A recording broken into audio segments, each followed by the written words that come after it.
I believe him because he and I have spoken at many occasions over the years. And, you know, my conversations with various Hall of Famers, I think this is the kind of thing that people don't realize. And stay with me on this, Max. A debate about skills and who you think is better based on what you see, most dudes don't have a problem with.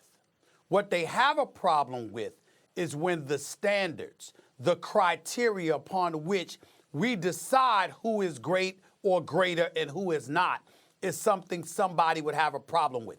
If you want to look at LeBron's skill set in a vacuum and you compare that to Kobe, Kobe's a pragmatist. He can't control that. It's a matter of opinion. It means nothing to him.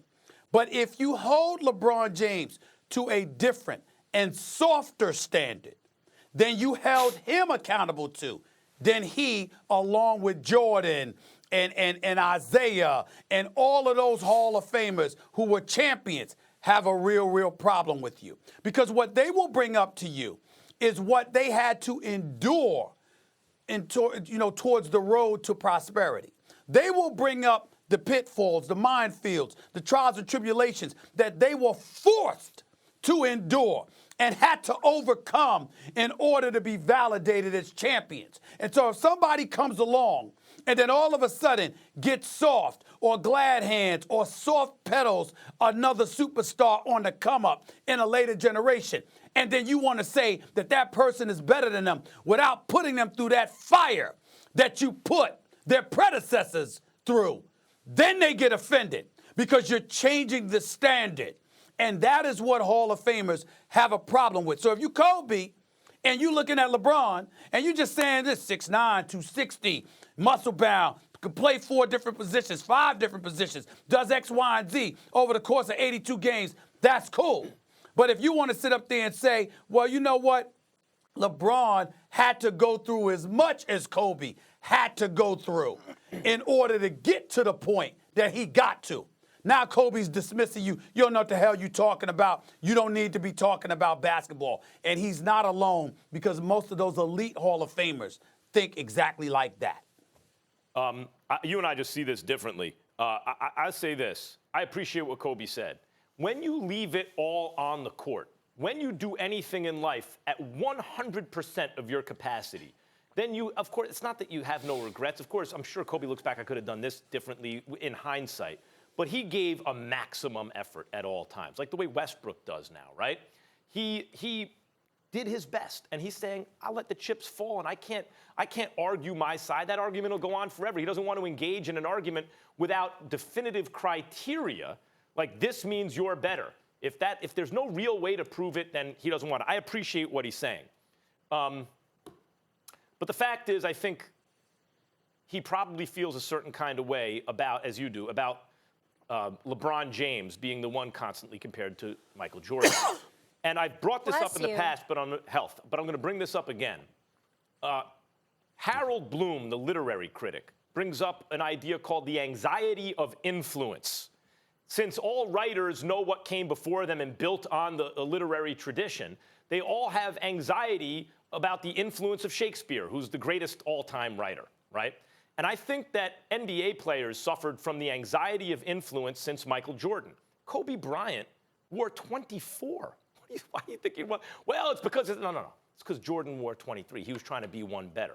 He's saying, I'm Jordan 2.0. In fact, he was Jordan 0.9, actually. He didn't quite get there, but that's a valiant thing to do, actually. I'm going to try to do that better than the original even did it. And he got close, not quite there, but close. But it's an easy comparison to make.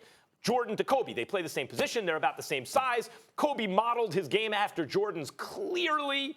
I mean, he even modeled the way he spoke and dressed at an early stage in his career, clearly after Jordan. Then LeBron comes along. And I would describe LeBron as the first or the greatest postmodern player. He was the first player to come along, and he wore 23. He goes, I'm not wearing 24, I'm wearing 23. Yeah, Jordan was my idol and all that. But he wasn't just trying to be like Mike. He did a new thing. And because he was a new kind of player, like Jordan and Magic had a baby, right? Since he was a new kind of player, it's not so easy to directly compare him to MJ, and therefore the argument is more interesting. The Kobe Jordan argument's not that interesting because it's so easy to compare them, and you can clearly see Jordan was a little better. But although Jordan's also better than LeBron, it's a more interesting argument because he was doing a new thing. And in that way, I do think Kobe looks and goes, what can I do? I did the best I could.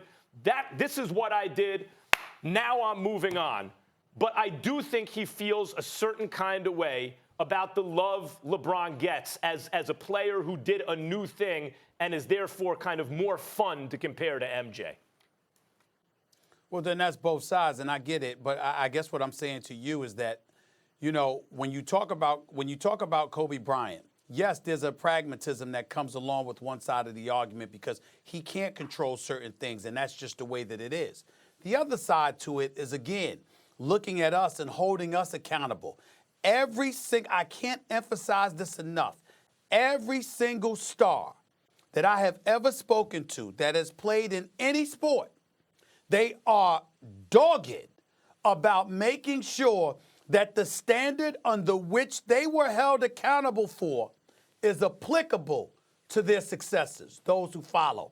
It really is offensive to them. I can't tell you how many times, Max, I've been doing this show, and I have been confronted by the creme de la creme of superstars that have ever played sports, okay? And I have been, verbally speaking, violently confronted about how in the hell could you let this person off the hook and not say to Stephen A., you said this years ago, you said this. How the hell did they get off the hook? Didn't you hold us to that standard? What the hell are you doing? And they're very, very serious. They're not joking about it. They mean it because that standard is everything, because that is the measure upon which they believe greatness should be measured.